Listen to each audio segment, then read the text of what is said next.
Nah, di Kemenkes itu ada arah kebijakan. Jadi dia ada arah kebijakan, kemudian ada sasaran strategis. Dari arah kebijakan itu ada sasaran strategis. Nah, dari sasaran strategis ditujukan buat tujuan Kemenkes.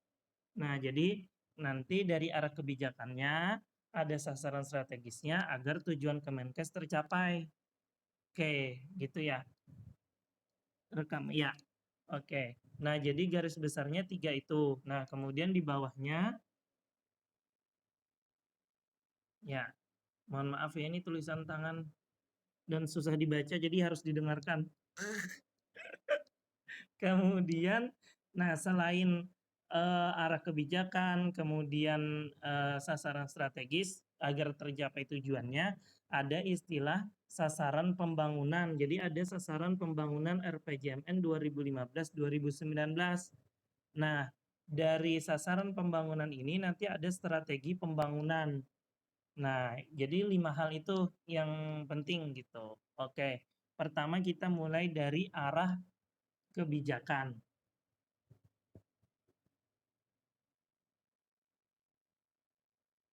Oke, terus, nah, dari sasaran pembangunan dulu. Dari sasaran pembangunan. Jadi ada sasaran pembangunan RPJMN 2015-2019. Nah, itu sebenarnya nih banyak nih sasarannya. Yang penting dia 4 sasaran utamanya, yaitu peningkatan status kesehatan dan gizi masyarakat. Nah, di dalamnya tuh ada AKI yang targetnya 306, kemudian AKB yang 24, underway 17, stunting 28 gitu. Kemudian yang kedua pengendalian penyakit menular ataupun tidak menular. Itu sasaran pembangunannya ya. Sasaran pembangunan RPJMN. Kemudian yang ketiga, pemerataan dan mutu pelayanan. Yang keempat, perlindungan finansial, kesehatan, dan penyediaan mutu obat dan SDM kesehatan. Nah, itu jadi 4 sasaran pembangunan RPJMN. Jadi peningkatan status kesehatan dan gizi masyarakat, pengendalian penyakit dan menular dan tidak menular, peningkatan pemerataan dan mutu pelayanan, kemudian perlindungan finansial, kesehatan, kemudian penyediaan dan mutu obat dan SDM kesehatan. Nah, itu 4 sasarannya, 4 sasaran pembangunan. Oke, lanjut. Nah, untuk mencapai sasaran ini ada strategi pembangunan, ada 12.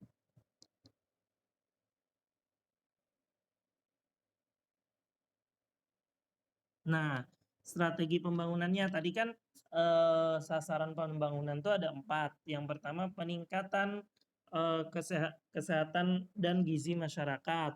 Kemudian yang kedua peningkatan pengendalian penyakit. Yang ketiga peningkatan pemerataan dan mutu pelayanan. Yang keempat peningkatan perlindungan finansial kesehatan, penyediaan mutu obat dan SDM kesehatan. Nah, ada strategi pembangunannya, akselerasi pemenuhan akses pelayanan ibu, anak, remaja, lansia yang berkualitas.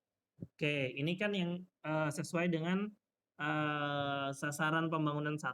Mempercepat perbaikan gizi masyarakat juga 1. Peningkatan pengendalian penyakit dan penyehatan lingkungan. Nah, ini sesuai dengan 2 ya. Kemudian peningkatan peningkatan akses pelayanan dasar yang berkualitas. Nah, ini pemerataan dan mutu pelayanan. Ini yang sesuai dengan yang ketiga. Kemudian akses pelayanan rujukan berkualitas. Nah, itu sasaran yang ketiga juga. Peningkatan ketersediaan, keterjangkauan dan kualitas farmasi dan alkes. Nah, ini sesuai yang keempat ya tadi tentang alkes. Kemudian pengawasan obat dan makanan yang keempat. Ketersediaan dan penyebaran mutu SDM juga yang keempat. Kemudian peningkatan promkes dan pemberdayaan masyarakat. Promkes dan pemberdayaan masyarakat ini yang mana? Ya, status kesehatan ya. Kemudian yang 10, manajemen Litbang. Nah, Litbang dan sistem informasi. Kemudian yang 11, apalagi tuh? Sistem informasi dan oke, 11 memantapkan pelaksanaan SJSN bidang kesehatan dan apa itu tulisannya? Nggak bisa dibaca. Iya, men, aduh, aduh. Intinya pembiayaan kesehatan ya, pembiayaan kesehatan. Astaga. Ya, ya, efektivitas pembiayaan kesehatan. Nah, itu yang strategi pembangunan ya. Jadi ada strategi pembangunan. Nah, lanjut kita masuk ke arah kebijakan. Nah, jadi kan tadi ada sasaran pembangunan, ada strategi pembangunan. Nah, untuk mencapai yang sasaran pembangunan itu ada arah kebijakan Kemenkesnya. Nah, sekarang arah kebijakan Kemenkes. Nah, arah kebijakan Kemenkes itu ada 3, yaitu penguatan puskesmas atau primary healthcare. Fungsinya puskesmas itu adalah pembinaan kesehatan di wilayahnya. Jadi dia adalah pembina kesehatan di wilayahnya. Nah, itu ada beberapa fungsi, yaitu pemberdayaan masyarakat, UKM UKP, dan memantau dan mendorong pembangunan berwawasan kesehatan. Nah, itu kan yang fungsi puskesmas ya. Dia sebagai pembina kesehatan wilayah berfungsi meningkatkan pemberdayaan masyarakat, UKM UKP, dan mendorong pembangunan berwawasan kesehatan. Nah, untuk mencapai fungsi itu perlu dilakukan revitalisasi puskesmas. Nah, revitalisasi puskesmasnya ada 5. Nah, revitalisasi apa yang direvitalisasi? Pertama, peningkatan SDM. Nah, yang diutamakan SDM-nya itu ternyata Kesmas, Kesling, Gizi. Jadi Kesmas, Kesling, Gizi, apoteker, sama analis. Ya, kalau dokter dan dokter gigi ya sudah, itu sesuatu yang wajib ya. Jadi peningkatan SDM yang khususnya yang 5 itu. Kemudian yang kedua itu apa itu tulisannya? Teknis dan manajemen ya. Teknis dan manajemen puskesmas. Itu yang kedua ya, revitalisasi. Yang pertama SDM-nya, yang kedua teknis dan manajemennya. Kemudian yang ketiga itu pembiayaan, yang keempat sistem informasi puskesmas, dan yang kelima akreditasi puskesmas. Nah, itu tentang puskesmas. Yang arah kebijakan yang kedua itu continuum of care. Jadi continuum of care itu pencegahan dan pelayanan kesehatan kepada mulai dari ibu, balita, remaja, usia kerja sampai lansia. Continuum of care. Jadi pelayanannya continuous gitu ya. Nah, kemudian arah kebijakan yang ketiga yaitu intervensi berbasis resiko.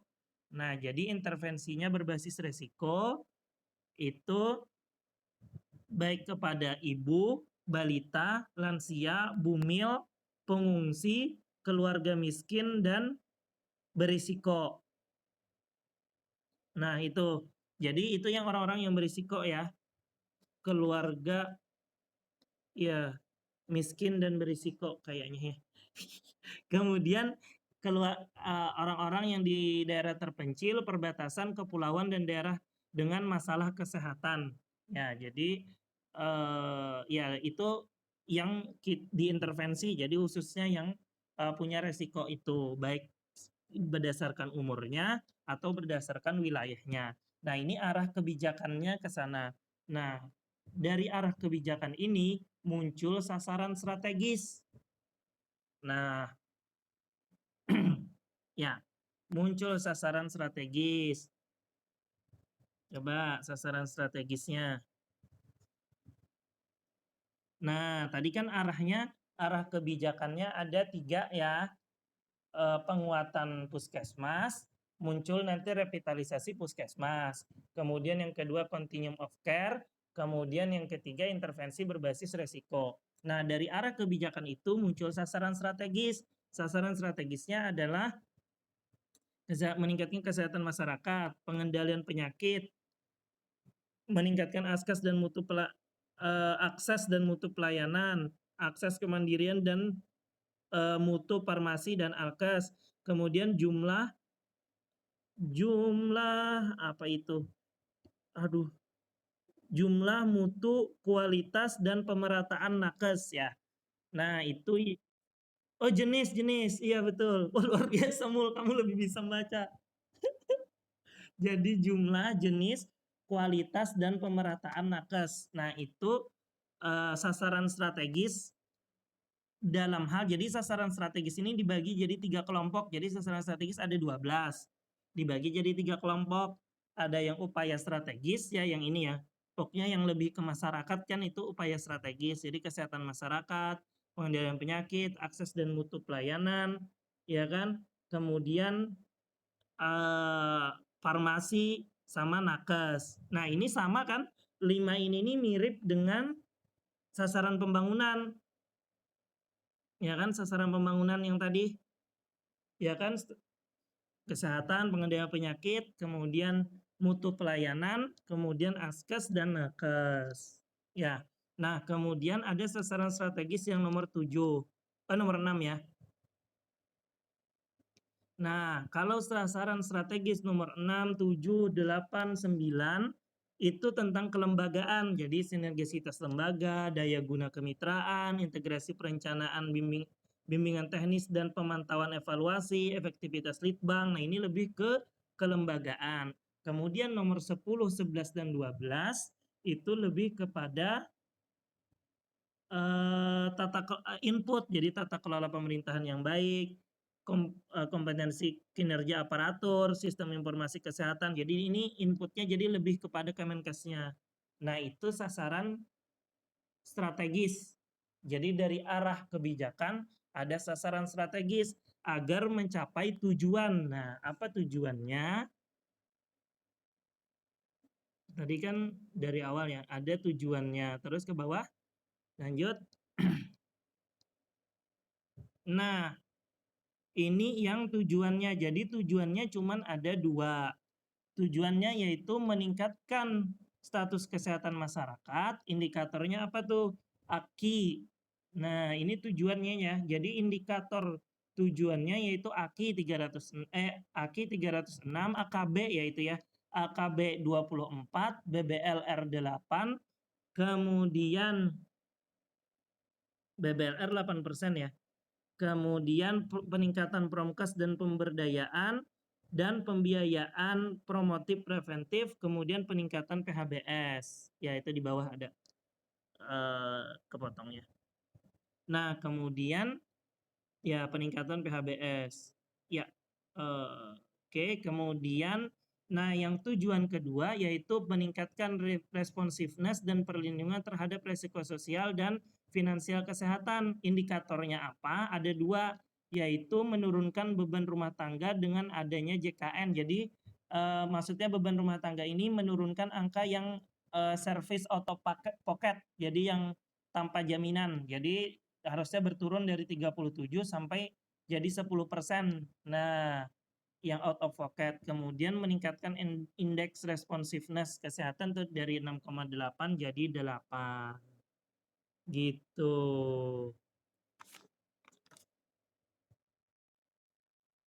Aduh, iya intinya itu. Jadi ada tujuan Kemenkes. Jadi kan tujuan Kemenkesnya ya 2, meningkatkan status kesehatan masyarakat dan meningkatkan responsiveness. Nanti status kesehatannya diukur dari apa? Itu AKI, AKB, BBLR ya. Jadi kalau misalnya di indikator ini yang paling penting sih AKI ya 306, AKB itu 8%. Kemudian AKB 24, BBLR 8%, underway 7%, stunting 28% ya. Nah, itu BBLR kan 8%, underway 17%, stunting 28%. Nah, itu yang angka-angka indikator yang penting di tentang RPJMN ini. Gitu. Jadi tujuannya ada 2. Itu tadi, status kesehatan masyarakat, meningkatkan responsiveness dan perlindungan terhadap risiko sosial dan finansial. Dari tujuan ini muncul strateginya, sasaran strategisnya ada 12. Nah, 12 itu harus disesuaikan dengan arahnya. Jadi sih sebenarnya dari atas tuh ada arah kebijakan yang 3. Dari arah kebijakan ada sasaran strategis agar mencapai tujuan Kemenkes. Itu kan tadi itu satu kesatuan. Nah, semuanya ini mulai dari arah kebijakan, kemudian sasaran strategis sampai tujuannya ini bertujuan untuk mencapai sasaran pembangunan. Gitu yang tadi. Ya gitu sih. Ya pokoknya tinggal dihafalin. Gambarannya gitu. Sama di bawah lagi, ya ini ada sasaran pokok. Ini nggak terlalu banyak dibahas sih. Sasaran pokok ini ya singkatan dari yang sasaran strategis aja. Oke, sama 3 pilar paling yang penting nih yang paling bawah 3 pilar program Indonesia Sehat. Jadi kan salah satu nawacita adalah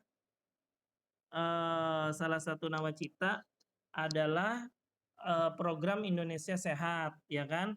Nah, program Indonesia Sehat ini ada 3 pilarnya, yaitu paradigma sehat dengan promotif, preventif, dan pemberdayaan masyarakat.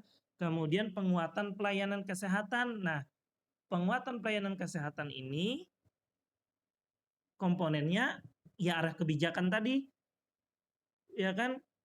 Penguatan pelayanan kesehatan ini arahnya 3, peningkatan akses, continuum of care, intervensi berbasis resiko. Nah, berarti paling atas tuh nawacita. Dari nawacita yang kelima muncullah program Indonesia Sehat. Nah, dari program Indonesia Sehat itu ada 3 pilar. Nah, dari pilar yang kedua, ya dari yang pilar kedua ada penguatan pelayanan kesehatan. Nah, itu jadi arah kebijakan Kemenkes. Dari arah kebijakan Kemenkes ada sasaran strategis. Dari sasaran strategis muncul tujuan. Gitu. Kemudian tambahan yang pilar ketiga yaitu pelaksanaan JKN. Nah, gitu hubungannya antara nawacita, kemudian nawacita yang kelima. Nawacita yang kelima salah satunya kan soalnya kan ada program Indonesia Sehat, kemudian kartu Indonesia Sehat, kartu Indonesia Pintar, dan kartu Indonesia Sejahtera. 3 itu kan. Nah, salah satunya programnya. Nah, program generik Kemenkes yang mana? Ada nggak di bawah? Kufotokan. Oh, nggak ada ya. Nah, ini tambahan aja. Nanti program generik Kemenkes itu yang ada program generiknya katanya. Pertama, dukungan manajemen dan tenaga teknis lainnya. Ya, dukungan manajemen dan tenaga teknis. Yang kedua, penguatan pelaksanaan JKN. Yang ketiga, pengawasan dan akuntabilitas aparatur Kemenkes dan program Litbangkes. Nah, itu program generiknya. Program generik dari Kemenkes. 4 itu. Nah, sebenarnya 4 program generik ini sudah masuk sebenarnya di sasaran strategis tadi. Gitu. Nah, tapi tetap ada yang istilahnya program generik ya. Program generiknya ada 4 tadi. Dukungan manajemen dan tenaga teknis lainnya, kemudian penguatan pelaksanaan JKN, kemudian pengawasan dan akuntabilitas aparatur Kemenkes, dan program Litbangkes itu program generik. Ya, oke, ya lumayan tergambar lah sudah ya sekarang sedikit lah. Nanti tinggal dihafalin lagi urutannya. Jadi dari nawacita yang kelima, jadi kan ada 9 nawacita, yang nomor 5 itu ada kartu Indonesia Sehat, kartu Indonesia Pintar, dan kartu Indonesia Sejahtera. Nah, dari kartu Indonesia Sehat ada program Indonesia Sehat. Nah, program Indonesia Sehat ini dibagi jadi 3 pilar. Yang pertama Yang pertama itu paradigma sehat. Nah, dari paradigma sehat ini nanti ada indikator keluarga sehat yang 12 indikator. Nah, itu yang dari paradigma sehat. Nah, yang nanti kan berbasis keluarga kan ujungnya. Nah, kemudian yang kedua peningkatan penguatan pelayanan kesehatan. Nah, penguatan pelayanan kesehatan ini baru muncul arah kebijakan Kemenkes. Arah kebijakan yang memunculkan sasaran strategis agar tercapai tujuannya. Nah, gitu. Oke deh. Kayak gitu ya. Secara singkatnya, selebihnya isinya dihafalin. Oke.